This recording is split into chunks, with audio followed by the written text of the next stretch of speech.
Well, you got your money's worth during the podium celebrations. That was a rather long anthem, wasn't it? You also got your money's worth during the race. I think those drivers quite enjoyed being up there for a while. A chance to catch their breath. It was incredible from start to finish, Eddie. Once again, Spa-Francorchamps doesn't disappoint, does it? Well, I try to figure out in my own mind who did I think was driver of the day here, and I think honestly there's about 7 or 8 drivers all fit into the category and would be all well deserved by each and every one of them. It was a fabulous race, totally enthralling. Shame we didn't see Lewis get there in there amongst everybody, because he would have certainly made it much more interesting. It was a fabulous race and I enjoyed all of it. Well, it's the perfect way for these three to celebrate returning from Formula One's break. That man with his hands in the air, Sebastian Vettel, will feel refreshed, having not had a race for a month, and before today not having one since June. But I think you could argue that Jenson Button continues where he left off. He is the in-form driver in Formula One. Well, I think that the whole thing about Button, the way he was able to move the car around, his passing moves were absolutely staggering. I was saying he can't possibly get away with this, and each time he'd squeeze out something when he was never actually likely to do it. So full marks to him, certainly, in my view, probably just edges as the driver of the day. So Jenson dealt brilliantly with the tyres out there on the circuit. Mark Webber dealt brilliantly, considering the fact that after the start, another poor start for him. He was sitting 8th. If he could have sorted out the start, he could have won this race. In fact, to be very honest, you know, you could say Vettel had a very average race by his own standards, but he won it, and that's the key thing. You remember always that the best way to win it is in the slowest possible way. Mark Webber, for me, once he got itself together, he was, again, superb. And, you know, I don't want to... We've already talked about driver of the day, but Mark could have been there just as easy as Jenson. It's just because we realised we were sitting in the McLaren motorhome, and it was just so exciting, particularly after what had happened to Lewis, you know, the downside of that, and then, of course, the upside of the Button situation. So it was kind of bittersweet, I suppose you'd say, this weekend for McLaren. Let's speak to Martin Whitmarsh, who joins us from the team. Well, Martin, we've said this a few times this season. It seems to be that if one of your drivers does brilliantly, the other one struggles a bit. We've seen it with Lewis doing well and Jenson struggling today. It was on the other foot. Great drive from JB, but real frustration for Lewis. Yeah, well, firstly, I think we should focus on Jenson's was the drive of the day. So, you know, a poor qualifying. If we could have had him closer to the front, which he clearly should have and would have been, then he would have been a contender today. A fantastic drive, losing a front wing, getting back to 19th, coming back through here at the end, hunting down the drivers, hunting down Fernando. It seems to be his speciality this season, doesn't it? Getting to the back. He was doing it in the dry, though. Yeah. So, you know, people say he can't do it in the dry. He did it in the dry today. So, you know, fantastic drive. So, always a tinge of disappointment what might have been, but actually we should really enjoy that drive. It was a great show and a fantastic show. Perhaps the secret to all this, we could ask Martin, is maybe it's better that Button qualifies outside the top 10, then he has the choice of tyres and he can get on with it. Well, that's one strategy, but we'd rather he was qualifying at the front, and I think he'd be a real contender. It does make you wonder, though, what kind of season Jenson would have had if you'd managed to sort out his Saturdays, because he struggled all season pretty much in qualifying, yet been brilliant during the race. Well, I think, you know, there's plenty of racing left in this season, and you know, it was great. Got to congratulate Adrian and Christian and Red Bull. They did a great job here, and they've got a 1-2, and that makes the championship all that much tougher.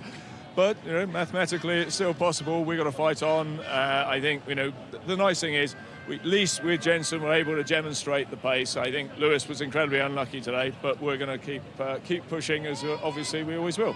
How big a concern, because initially at the beginning of the race we thought the Ferraris, hey, look at this, these could be a serious possibility to win this, and yet you kind of steamrolled your way by them. I mean, what's the connection here? I wish I knew the answer. That's the honest answer. But at the beginning, we struggled to get the tyres there. I think the track was a little bit greener. I think as the track that came towards us today, and we were very strong, and you could see that. You know, Jenson, second 2 sets of tyres was phenomenally quick, and you know, so we were well, you could see he was reeling in everyone at a second and a half. So I think if we'd have been up there, we could have done a better job. It was, you know, tough on Lewis today. Tough that we had to get Jenson from 19th up onto the podium, but, you know, must have been a great show, and I you know, really, as I say, to do it in the dry, just demonstrates he doesn't need it to be wet. He's a Not at great all. racing driver. It was a brilliant show, a brilliant race. Yeah. I'm a little perplexed why the fans are cheering Eddie's name after a race of that quality. Why are you so surprised? Not half as perplexed as me. No, me neither. Well, let's have a little chat then about Lewis Hamilton, the slightly more negative side of your weekend. If we can just watch through this with you, and maybe you can give us your take on whose responsibility it was and how it came to be, Martin. Well, again, I think at this moment here, he's going across to the racing line. I think he was hit pretty hard from behind. It was a big impact, so pretty disappointing. The stewards have said it's a racing incident. I wouldn't see it quite that way, but maybe you wouldn't expect me to. How would you see it?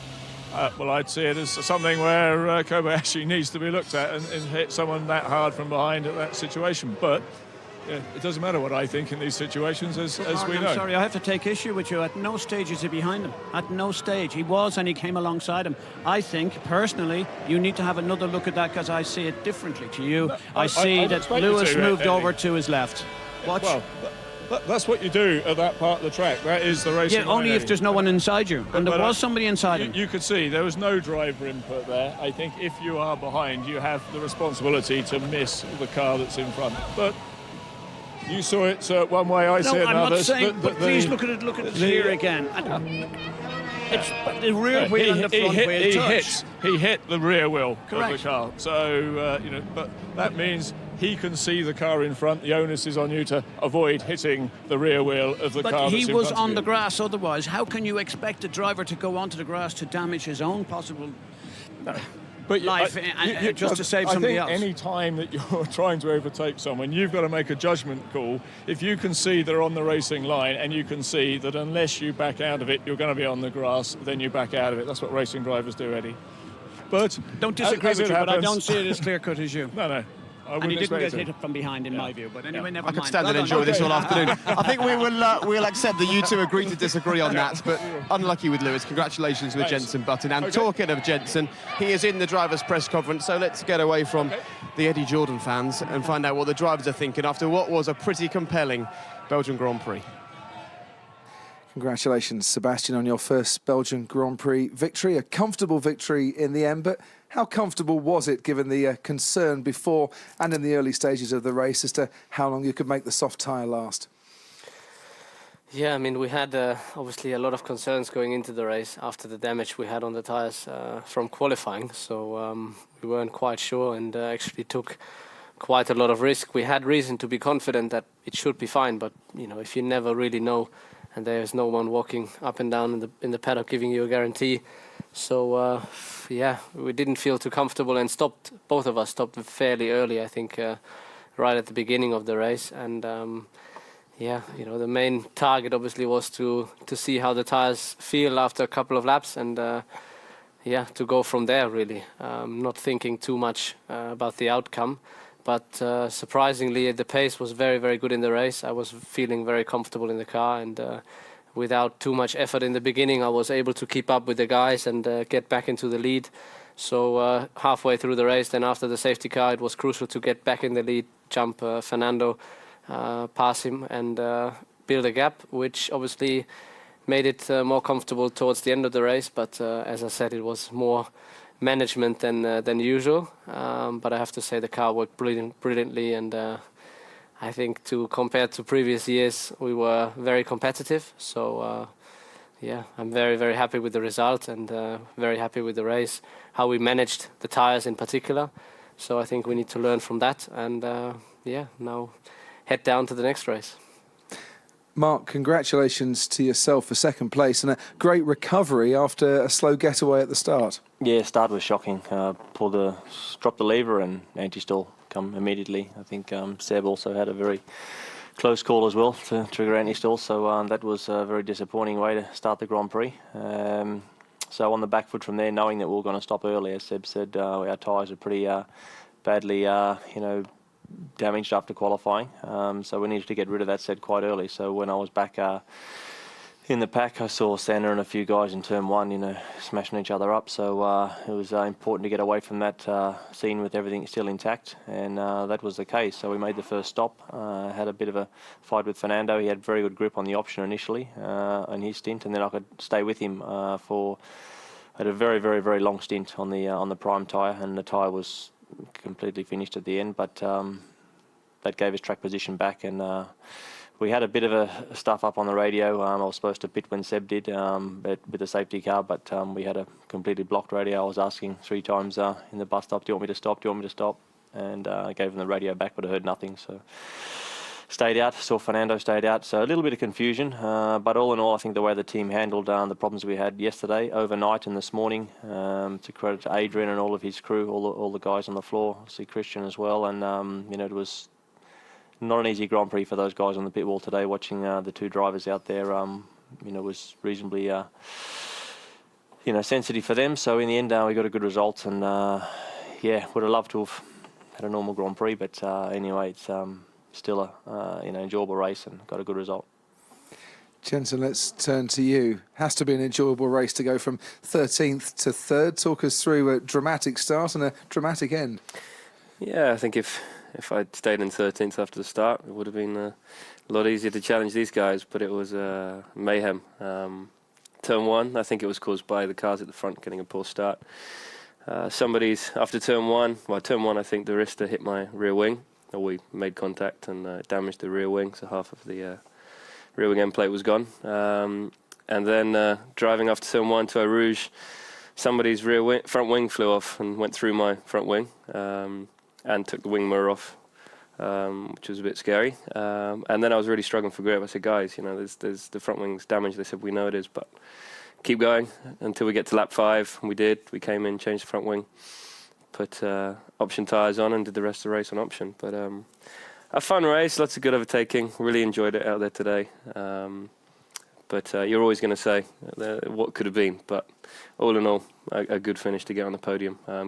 It's good to finish here, after Seb drove in to me last year and we didn't finish. Yes, no problems driving into anyone this year for you, Seb. And Mark touched on what a difficult race it was to make the strategy calls, and Red Bull got it right for yourself there. Did the safety car come out at the right time for you, allowing you to pit at that moment? Well, I would say yes and no. I mean, obviously, we could get the stop and not lose too much. But on the other hand, I was, I think, 6 or 7 seconds in the lead at the time. So we lost the lead and lost that gap we had. So I don't think it made a big difference in the end. Fortunately, with the new regulations we have, there's, very few possibilities that someone really gains a big advantage. But all in all, I agree with Jensen. It's good to finish the race and not to crash this year. When I came close to him, I was going to target to pass him at the long straight, not into the chicane. So just to make sure. But no, all in all, it was a really fun race with plenty of overtaking due to the strategy we both had to go through. So a lot of cars that we had to overtake. But as I said, the car was fantastic. The pace was there, and that's why I think we are sitting up here now. And Mark, you mentioned the problem. Well, congratulations, Sebastian Vettel. There you go. Back to the front for the first time since June. He wins the Belgian Grand Prix. His teammate Mark Webber after a dreadful start, and we'll look at the start in a minute, really close behind him. Jensen Button finishing off the guys on the podium. And well done, Michael Schumacher. Just to remind you, he started this race 24th. He finished 5th. A great drive from him. Vitaly Petrov and Pastor Maldonado round off the point scorers. Paul di Resta, he had to make a few stops today. He finished 11th on the road, just outside of the points. And Bruno Senna, we'll have a look at his collision on the very first lap in a moment. He finished 13th, and Team Lotus were the fastest of the new teams coming into Formula One. And you're about to see the name of Lewis Hamilton appear on your screen. Huge frustration for Lewis. We'll take a look at the incident again. We'll get David Coulthard's thoughts once more, because Lewis Hamilton, along with Sebastian Buemi and Jaime Alguersuari, did not finish the race. Real frustration for Toro Rosso. They were set for a really good race today after good qualifying yesterday. And this is what it means for the Drivers' Championship. There is 175 points left up for grabs this season. The gap from Sebastian Vettel is 92. The boy is in command, and you can see who's been rising and who's been falling. Lewis Hamilton drops down to 5th behind Fernando Alonso and Jensen Button, and Michael Schumacher also leaping up a couple of places to 8th in the Drivers' Championship. And as far as the Constructors' Championship is concerned, well, it's pretty much a foregone conclusion, isn't it? 131 points now McLaren are behind Red Bull. Red Bull would love to defend the Drivers' Championship and the Constructors' Championship back-to-back. Well, David Coulthard, Eddie Jordan, let's get their thoughts. David, first of all, who's hot-footed down from the commentary box to be with us. It was a different race for the guys at the very front. You had Mark and Jensen fighting with various issues they had throughout the race, whereas Sebastian, just a cool head from start to finish, not getting involved in any of the silly games on the track. Different drives, but great drives from all three of them. Well, it was indeed, because there's so much uncertainty as to what this tyre blistering was actually going to mean running out there on the racetrack. We saw Sebastian being quite animated before the start of this Grand Prix.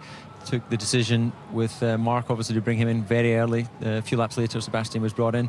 And then after that, they were able to manage the tyre situation. Everyone was struggling, obviously, with the blistering.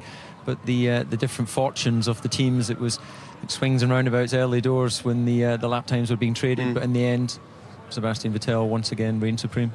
I think the interesting thing that we also need to make reference to is Sebastian took full advantage of the safety car. Yeah. He made the tyre choice and it made it look so easy. It was a very cool, calculating thing, and he put himself in a position that they all had to catch him up. And when you got that position and you got the position in the championship, it's a kind of a daunting prospect. I think cool-headedness, Vettel just absolutely did brilliant. Oh, there's no question. It was an incredible qualifying, an incredible race for Sebastian. That's what makes it so difficult to pick drivers of the day. Yeah, and it's also hard to predict what's going to happen in the race. I remember when Sebastian stopped and you guys were shocked that he was putting on the softer tyre, and it worked out for him in the end. But let's go right back to the very start of the race. There's normally something rather nice happening at the first corner. Just asked David from about 25 years ago. But what an awful start from Mark Webber, and what a great start from Nico Rosberg from 5th to 1st. You don't see that very often, David. Yeah, the Mercedes obviously getting its start hooked up nicely, and then the bigger surprise came at the end of the next straight after Eau Rouge, and we saw Nico come through and take the lead. And I'm sure that put a smile on many faces back in Stuttgart. But yeah, great stuff from Nico. And at this stage of the Grand Prix, he was looking extremely strong. Well, again, a thing that really surprises me, what is happening at the moment at Mercedes and at Ferrari? Because come halfway through the race, speed seems to evaporate. It's just not there, not the speed that we've seen at the beginning of the race. David, do you know anything about that? Well, the bizarre thing about it is we see an overhead view here of the start. See Mark Webber there going into anti-stall. By the time he corrected that, he's just been swamped in the run down to first corner. But at this stage of the race, they're going off the grid with maybe 150, 160 kilos of fuel on board. You know, contrast to how they'll run in qualifying, and 0.4 of a second per 10 kilos around here. At this stage, Ferrari were able to look quite strong, and as the fuel's burned off, the cars become lighter. You would expect the performance to improve as we see And some of the action. is that drivers being caught out there by the weight on the cars, particularly Bruno Senna, who's not raced a Formula One car for well, this there's season? that, and also the fact, again, we're going on board here, you can hear the anti-stall kicking in there on the Red Bull, but this is the first time they've run with full tanks on a dry track into turn one, and we're going to see let's Bruno ride on Senna board there. actually, with Bruno, because I suppose he would have been an excited guy. Great qualifying yesterday, qualified 7th on the grid, first time that he's been involved this season. How easy is this to do, David? He's not familiar with this pace of car and just exactly what the brake temps are going to be like when he arrives at the corner, and in the end he gets caught out. So yes, it is easy to do. It looks like he's not braked at all in comparison to those around him, but we had his engineer talking to him, reminding him to try and be careful not only into turn one but also down into Lecombe, and there we see Jenson Button just threading his way through the traffic. And if we watch carefully, Jenson said during the press conference someone's front wing came up, took his wing mirror off, and he was driving around with a broken car for most of the race, and there it goes. There you go. A little bit of front wing end plate, and there goes your wing mirror. Very lucky it was just a wing mirror. Yeah, absolutely. We can have a look at that in slow motion. He's lucky, actually, that was a foot to his right rather than straight into the cockpit. And that's what happens when people get a bit overexcited and there's bits of debris all over the track. Well, one man who managed to avoid too many problems early on was Paul de Rest, who joins us now. And it's been a kind of difficult weekend for you. Yesterday, slipped out in qualifying because of misinformation from the team, and then to top it all off, one place away from picking up some points, which I know would have cheered you up greatly. How do you leave this weekend? How do you assess the weekend for you? Quite frustrated. I think we come here with good ambitions, and quite rightly so, to score some good points. The package here is normally very strong, but unfortunately when you qualify that far back, you're in the mix. And into turn one today, Timo Glock was fairly ambitious, hit the side of my car, damaged the rear suspension, side pod and front wing, and from there on it was just a long race with a lot of understeer. The team said it was a bit of a decision whether we should change the front nose or just carry on, but there's not much you can really do. Can you describe to us just how different the car feels when you're going off the grid with full tanks versus where you do most of your testing, and the cold braking effect? You know, they don't operate up at 1,000 degrees normally. They were probably only about 500 degrees when you hit the brake into turn one. So how much of a margin do you have to leave? Well, you have to leave a reasonable margin, but I think the big thing here is nobody's driven with high fuel this weekend either. You know, we've had no dry running. So Friday you would normally get a bit of an idea, but I suppose it depends on the KERS charge as well, how much that pulls you back. But I suppose a lot of it's tyre temperature and brake temperature, as you said, and you know, we were fairly stopped. Okay, can I just ask what you mean by KERS charge pulling you back? I've not heard that expression before. What does that mean? Well, the KERS is charging, so you know, it depends if teams choose to have the KERS charging under the braking at the first corner. Do you? You know, we normally, you know, run with a charging at that point. You know, it's just another thing to put in the equation. And equally, torque maps are set by the FIA lockout at the start of the race, so you have to kind of predetermine what you want for your braking as of when you leave the start-finish line for 1 minute. Okay, well, let's find out how hard it is at that first corner and invite Bruno Senna to pop in and join us, because he got to know a few of the other cars at the very start of that race. We were just discussing how difficult it is, Bruno, going into a race with full fuel on the car. You've not driven that car with full fuel in race mode so far this season. Is that what caught you out right at the start as we have another look at it? Yeah, well, I didn't do the first corner with high fuel in ever. So unfortunately, I misjudged the braking area. You can see that everybody's braking. I'm braking at the same point, but that was that. No way to avoid Jaime. I'm really sorry about his race. Fortunately for me, there was no damage to the suspension and I could continue racing. But I think I got a lot of laps under the belt, and fortunately now got a race in Monza to look forward to. Bruno, do you think that because your qualifying was so good that it put you under either more pressure or in a position where you normally wouldn't necessarily have been, and if you'd qualified further back you might have had a better chance into the first corner? I don't think so. I think it was just a misjudgment and a bit of, you know, lack of doing it for 11 races. I mean, it was hard to do it, and I should have maybe been a bit more careful. But it's racing, and I wanted to race, and I'm here to race and get position. So let's see what happens next race. Can you feel how difficult it must be for Bruno to have to step into the car mid-season and be at the pace of the rest of the drivers? It's a bit like coming into a football match at half-time and expecting to be in tune with the game. It's not easy, is it? It's not, and this weekend hasn't been easy with conditions. You know, you could almost say that the inside would have been more rubbered in had we had more dry running, more support races running, passing each other. It's just been a fairly difficult weekend to judge, but you know, the conditions are what they are, and they're the same for everybody. That's good fun, though. Good fun for us to watch, isn't it? I'd like to ask Paul, because there was a moment there where I thought he was running particularly strong, but you delayed the tyre change or the pit stop. Why did you do that?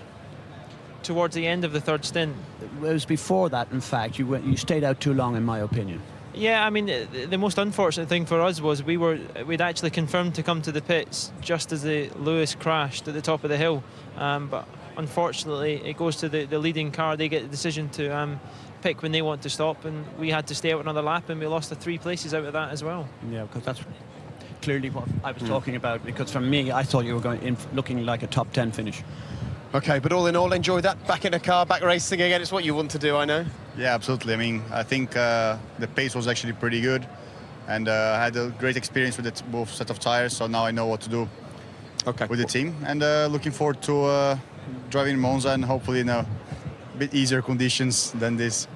All right, well, congratulations for getting the drive, and better luck in the race next time. But listen, if you keep qualifying like that, you'll be just fine, and yeah, I think you just need a bit of luck to go your way, and you'll be back in the points before we know it, Paul. All right, thanks, guys. Thank you very much for joining us. And it's drivers a go-go at the moment. So I guess what will happen is eventually one of the guys will manage to give their mics to Pastor Maldonado, who hopefully will come in and join us. And in fact, he's just behind me now, because remember, he had a very dramatic weekend, didn't he? Of course, there was the coming together with Lewis Hamilton yesterday, and then he managed to have a pretty solid race off the back of that today. So, Pastor, well done today. Just Thank you. Give us your mindset going into this race. Did you feel aggrieved that you were having to start the race down in 21st place after your penalty yesterday? Yeah, for sure it was a bit more difficult, you know, to start from the really back. And especially after the start in the first corner, it was so close to broke my front wheel. So I think I did a very consistent race, very intelligent one. Even the strategy, the Williams guys did a very good job. So happy for that. The first time I feel the car very consistent during the race. So really happy for that.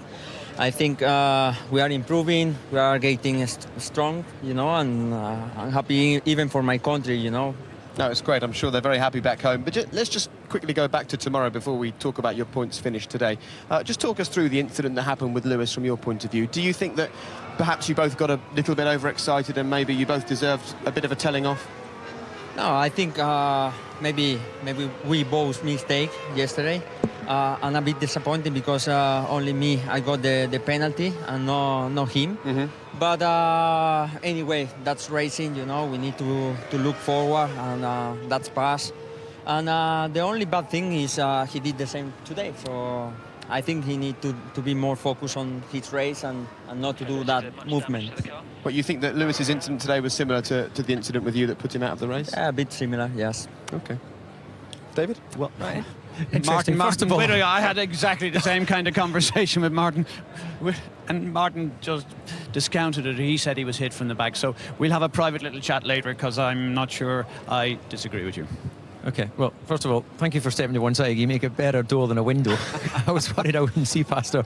Anyway, Pastor, well done today on getting your point. I got to say I was critical of you yesterday because it looked to me that you were trying to make some statement to Lewis, and it looked like he was trying to make some statement to you.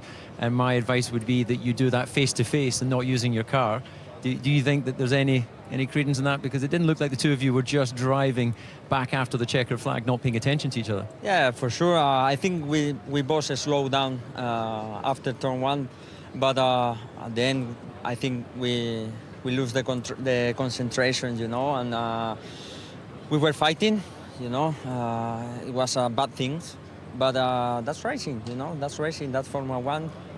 We need to look forward, and that's past. Happy for the point today. So I think Luis is a really talent driver, very good friend, you know. So we need to be more focused and respect more each self. Well, congratulations on putting Thank that you. behind you, and you know you deserved the point today. So well driven, and good to see the Williams picking up points because we've got a lot of Williams fans back home in the UK. You know that, don't you? For sure, yes. All Happy right. for that. Great, well done, Pastor. Thank you. Congratulations, well done. And he did well, actually, to put everything from yesterday behind him and pick up that point today. Someone else who did very well to put Saturday behind him was Michael Schumacher. Let's just take a look at Michael Schumacher's starts because he has aced starts all season long. And this was another one, David. Just great to sit on board with a seven-time world champion and see the first half a lap. Yeah, nice and steady, sticks to the left-hand side of the track, expects there'll be some sort of incident in the run down to the source. He gets it, feeds his way through, and another great start from Michael. I think he was up to 15th by the end of the first lap, and you can see avoiding the debris and the run down to Eau Rouge. I think Michael Schumacher, we saw him last night, and he was a much more mellow person. He seemed much more sociable. I think he's now becoming really at ease with himself. He's enjoying his racing, something that we haven't, well, I'm not saying haven't seen it for 20 years, but we see a different kind of Schumacher. And this is fantastic driving, in my opinion. He did a first-class race, probably one of his best races this season.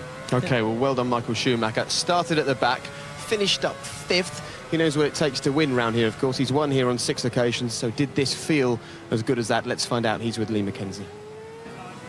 Well, Michael, you should be smiling on this anniversary because that was a great drive.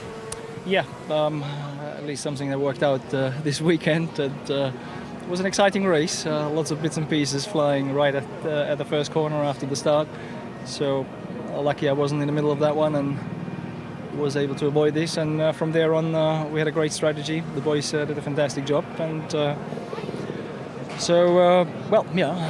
happy about the result. And hunting down your teammate at the end as well. It was a great battle between the two of you. Yeah, it was a nice battle. Obviously, I was on the softer tyres compared to him being on the harder tyres. That gave me the edge. That gave me the possibility to overtake because in equal condition that wouldn't have been possible. But we took the risk to take the hard tyres in the beginning and paid out. Drivers aren't always the most sentimental. Just tell us how you're feeling though on this anniversary here at Spa, a circuit that you love. Well, I mean, certainly I'm feeling happy because it is a special day for me, special weekend. Hadn't started too well yesterday with the qualifying and luckily finished great in the race. I had a good feeling already this morning, I have to say. my wife being here and supporting me, and she sort of mentioned to me already that that's going to be a good race, and well, it turned out to be. Oh, well done. Nice to see Michael Schumacher smiling, and David at the end of the race saying he's racing in his 200th Grand Prix. Done a few more than that, hasn't he? But it's an easy mistake to make. And we see plenty of famous faces wandering around the paddock, and we've got one with us now, the Chelsea manager, Andrea Villas-Boas. You must be well used to world-class sport coming here today, having had Norwich visiting Stamford Bridge yesterday. Hey? No, I mean, it was a difficult game for us. Fortunately enough, we managed to turn it around in the last couple of minutes. So, I mean, it's 7 points out of 9. It could be 9, but we had a draw against Stoke, put us a little bit out of the running for this first 3 games, but looking forward for the rest of the season. I could stand here and talk about Norwich City for the next hour. You can have Grant Holt for £50 million. We'll leave it there. Let's talk about the racing. I'm going to interrupt him because yesterday he got a big smug face on us when it came to 1-1. He kept prodding me and pushing me and everything. The fact is 3-1, just cruised by them easy. Well done to you. Yeah, let's move on. Let's not talk about that defeat. Let's talk about today. You're big into your motor racing? You like Formula 1? Yeah, I'm a big fan. I mean, I've been to a couple of circuits, like Mono a lot, and enjoy Eddie's hospitality throughout. So it's good always to come back. We don't have enough free time. I mean, we had this international break, and we managed just to get across from London for the Sunday Grand Prix. Just if I may, because we did speak in Monaco, come on, now you can tell me the full truth. You had signed at that stage, is that correct? Was that? Sorry. Had you signed when you were in Monaco? Were you telling me little fibs? No, probably not. Ask him another question. Eddie's been in Formula 1 long enough to hear a few fibs. He doesn't let them bother him. I know you were out on the grid before the race. It's incredible to get that kind of access to the drivers. It's a bit like someone walking into your dressing room and talking to your players moments before a game. Because you feel a little bit of the emotions that go through in the driver's head. I mean, David is here, is the example of that, and the fuss and the excitement and the emotions are pretty much at the high. And it's like the players. I mean, I think different players and different drivers react differently to a tense situation, but all of them focus in getting the result. Is that something that could happen in football, where we could have that access just before they go out the pitch? Because I've never been aware of that. I don't know. I mean, there have been some tries in Italy to let the TV crew into the dressing room at the beginning of the game, just to get a feel of the players. But I mean, it's like going into a motorhome and watch you prepare. I think it's not really convenient, because it's a moment of focus where everybody wants to enjoy its time to get ready for racing or for football playing. All right, well, thanks for joining us. I'm sure it ages Eddie greatly when he sees how young Premier League football managers are these days. Terribly envious. We'll get our revenge back, though, at Carrow Road. Just you wait. But thanks a lot. I'm glad you enjoyed today. Nice to chat to you. OK, well, let's get back to the racing then, and let's talk about one of the big incidents of the race that had Andrea standing up and shouting. I think he might be a Fernando Alonso fan, because it was a great overtake by Fernando on Nico Rosberg. Difficult qualifying yesterday by Fernando Alonso, and I guess Ferrari will be pretty pleased with both their cars today. If it wasn't for the double pit stop for Massa, they would have had a really strong race here, David. Yeah, I think they've acknowledged that they are focusing a bit more on next year's development. They're going to get as much as they can out of this year. So the fact that he was able to come through and take the lead, then at that stage of the Grand Prix, it was looking not too bad. Now, this had you turning away from the screen, didn't it? I stepped away from the television, the commentary booth, high definition telly. I thought they were coming through the screen, but that was incredibly brave stuff from both of them. Just really professional driving at 180 miles an hour. OK, well, the two of them are the biggest pros in Formula 1. You can see here Mark Webber right on the edge of the circuit. Fernando Alonso, I guess, in the end, giving him just enough room, but only just. Let's hear from Fernando Alonso. Oh, Fernando's so close to getting onto the podium. Jensen just kept you off right at the very end, though. Yeah, it was not possible, I think, here in Spa, when someone comes 1 second quicker or 1.5 seconds quicker than you with the DRS, etc. The overtaking maneuver is quite straightforward, so I knew that before or later maybe the possibility of the podium was not a real one today, and unfortunately it happened 3 laps to the end, so there is a disappointment feeling just when you stop the car. But it was a fun race. The start was quite good, and then the first couple of laps with a lot of battles, and at one point leading the race when we decided not to stop in the safety car. So fun day, but we won the podium next time. Just tell us about you and Mark Webber going up Eau Rouge side by side, because I think a lot of viewers were hiding behind cushions at that point.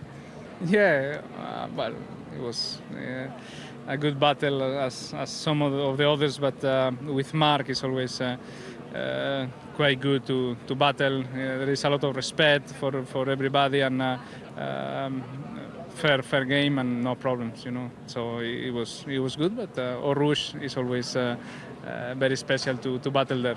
Do you feel you're still in the hunt for Red Bull for this season? Well, I think every race is more and more difficult. So one race less, 25 points less available, and more distance because they keep winning. So until mathematically is possible, you need to keep fighting. But at the moment, they are doing a fantastic job, doing I think 12 consecutive pole positions plus 4 or 5 for last year. It's around 16 or 17 consecutive pole positions. So when a team or a car can do that, you just need to say well done.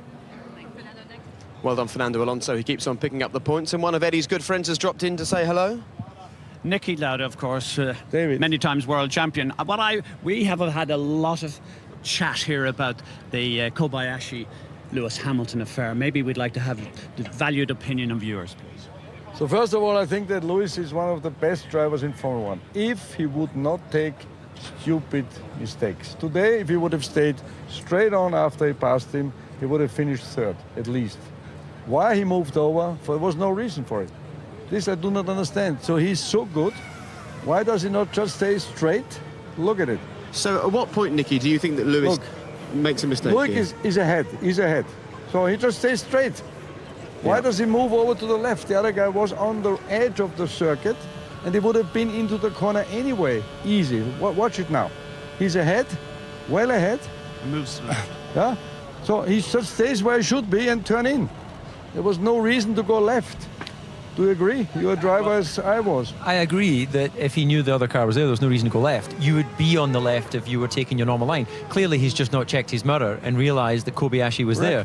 Do you think that Kobayashi should have just backed out of it? Because you could also argue there's no reason for Kobayashi to stay on the outside, because he's not going to pass him on the outside at that point. Would you expect him to come to the left? If you're ahead anyway, you just turn to the right. There's was no issue. Yeah. And the stewards decided it was a normal race accident. Yeah. So there was really nobody to blame. There was nobody to blame. Unfortunately, he made no points. Yeah, I'm surprised the stewards didn't want to look further at it. Mansell is the guy, a British guy. Yeah. He could have helped. But the other thing is, how can you expect Kobayashi to go off his line onto the grass? Kobayashi could have braked earlier, but why should he? So anyway, I would have stayed in the middle and would have turned in and nothing would have happened. Well, I think this is going to be debated for a long time going on. I think equally as big a concern, it's the first time I've seen you without any branding on your hat. What's happening? Are you not popular anymore? No, I'm very popular. I have the red hat. I took it off for Vettel because he did a great job. I took it off for Schumacher. Please don't forget the Germans are really there now. Because Michael I thought you were Austrian. I'm Austrian. Are you becoming German? No, Red Bull is an Austrian car. Don't forget. This I wanted to say in the end. Well, let's stick with the theme of Austrian and German. How do you see the title battle now? Is it all over? Has Sebastian Vettel won this thing? It is certainly all over. There's no question about it. The question is when. And I think it could happen theoretically in Singapore. It can easily happen in Japan, but for sure in Korea. So you guys can think what you do after when the races are getting boring. You can entertain yourself. Listen, we'll have something to fill the time with. You'll be on the BBC every week then. Nicky, thank you very much. Nice to chat to you. Well done. Well, let's hear then from a German driver, Nico Rosberg today. He and Michael Schumacher were going toe-to-toe. That great message came in, didn't it? You are free to race. And race they did. Nico Rosberg not quite managing to stay in front. Let's hear from Nico. Well, Nico, a really strong drive and a lightning start from yourself. Let's start at the beginning. Yeah, it was cool. I had a good start, so thanks to my engineer who does the start setting, Pez. And then straight turn one, good corner, and then got Vettel up the hill too. It was fantastic, and it was special to be leading in a Silver Arrow. It's Spa, nobody in front of me. It was a great feeling. And we'll jump towards the end now. I can't imagine that the thing that you want to hear when you're pushing hard is that to lift early and to save fuel when you've got Michael Schumacher breathing down your neck. No, of course not. That sucked, but that's the way it was because I had to, in the middle of the race, I had to push all the time to stay ahead of this group behind me as I was struggling a bit with the tires. So it's normal then that at the end you have to save a bit of fuel. Just a pity that Michael managed to get me, but he was on the soft tire, I was on the hard tire, so it was going to be difficult anyways. So are you leaving Spa happy? Is the progression going well at Mercedes? I don't know. We have to analyze. I think today was a good result for the team. A step in the right direction, but still, some work to do for sure. But this year is going to be difficult. It's more than we need to see when the point comes also to concentrate on next year. Well, Mercedes have been talking about concentrating on next year for a few races now. They'll be pretty pleased with this today, but how much should they now be just thinking about 2012? Well, I think it's a great result for them, and it's also good that Michael performed so well in what is the 20th celebration of his entering Grand Prix racing rather than the 200th race, like I said in the commentary box. So it takes the pressure off, and they were leading the Grand Prix. It was a genuine race lead from the beginning. Rosberg once again showing his skills, but they're still lacking an overall pace. And how important to see Nico Rosberg leading a race and fighting towards the front of a Grand Prix? Because, as he often gets reminded, I'm sure, by the German media, he's never won a race since coming into Formula One.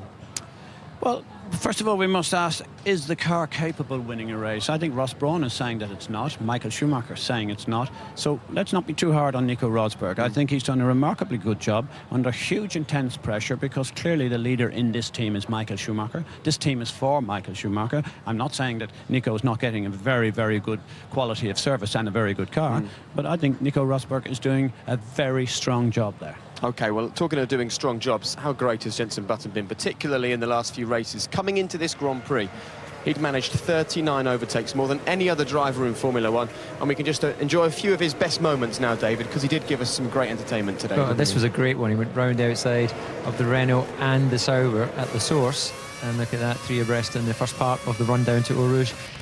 He's a racer. And there's certain circumstances that really suit him. Here he is on the slipstream of Adrian Sutil, out to the outside. Sutil locking up, and that would be enough to make me think, well, maybe I should let the car run wide, but not Jenson. He sticks to his line, and here we see him on Massa. And again, fairly steady on the brakes for Massa there on the inside. That's a run wheel to wheel. Great driving for both those guys in the last chicane. And the nice thing after these overtakes, and we can see him now getting past Rosberg, the first thing he came on the radio and said, how far are the guys in front? And the message was quite pointed, wasn't it? You can catch them. They were clearly geeing Jenson up to carry on with this great form. Well, this pass I particularly enjoyed, because as I saw it, he was catching a little bit too early the slipstream of Nico, and he would have probably had to lift out before that final kink, before the DRS zone. So he pulled the car out of the slipstream slightly, just put some extra drag on the car, pulled it back in, picked up the toe, deployed DRS. Now let's watch it through Eau Rouge, up over the top of the hill, pulls out, slows the car down a little bit, pulls back into the slipstream. Here the RPM, deploys DRS. There is amazing. A racer that's got full knowledge of all the tools at his disposal. But don't you think that it's like the autumn of his career?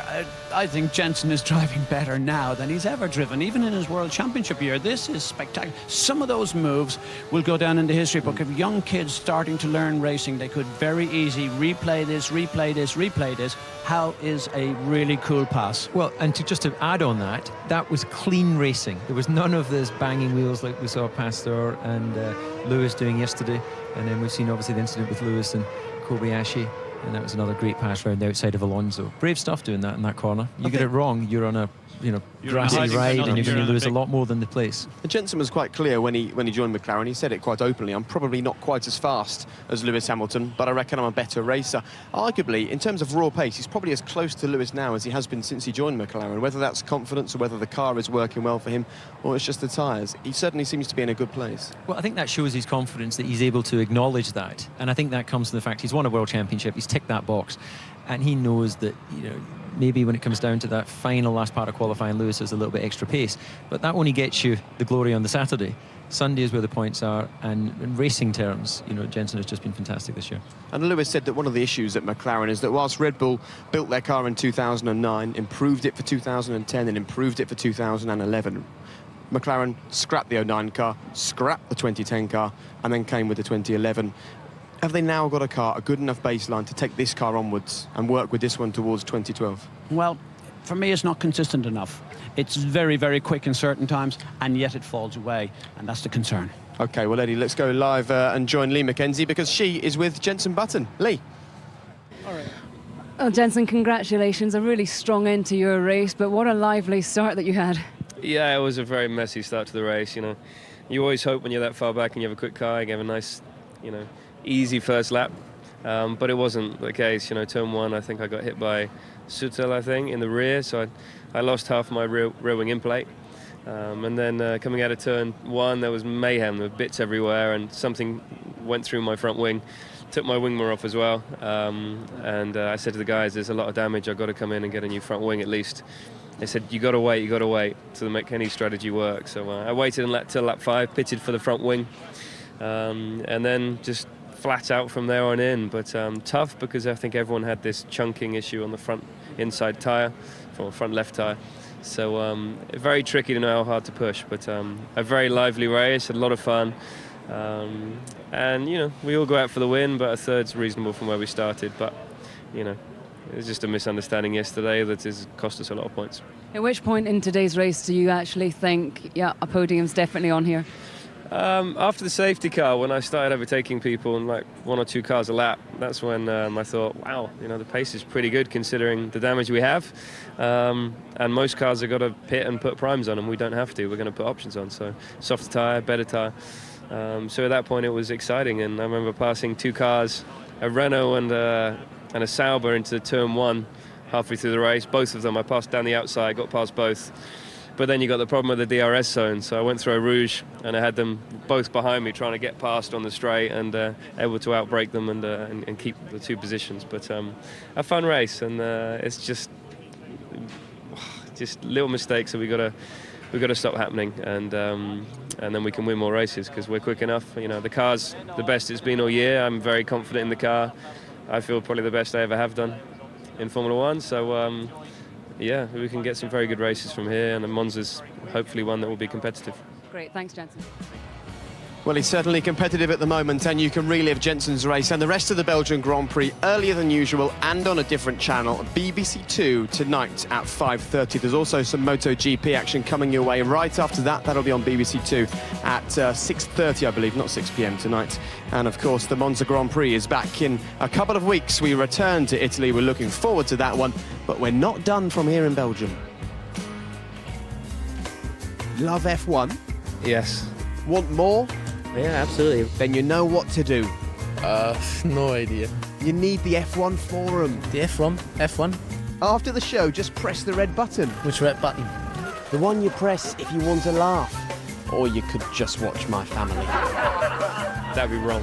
Yeah, thanks, Jensen. The F1 forum for more reaction, analysis and behind-the-scenes action. Press the red button. This weekend it's time to do it. Amazing. Have a look. So we'll see you all there. Difficult to say. Oh, come on. Mark, surely you're with us? I'll say yes. Of course he is, and every time we have the F1 forum now, I'm just disappointed there isn't a swimming pool. And if you weren't watching us in Monaco, you won't know what I'm talking about, but it was well worth watching. And we're getting radical out here. We've got our shirts out. It's got warm. The sun is actually out at Spa, and that was a pretty hot Grand Prix, guys. We enjoyed that one, didn't we? A lot of action. Quite difficult to call, actually, because of all the different strategies and tyres. Eddie? First of all, going back to the question about the weather, have you ever seen sunshine in your life in Spa? All the different weather conditions today. So back to the race, I thought there was maybe 6-7 drivers that could have made him world champion there. OK, we've had it all here, haven't we? We've also had Sebastian Vettel back on the top step. The world title gets closer and closer. Your love pours down on me, surround me like a waterfall. And there's no stopping us right now. I feel so close to you right now.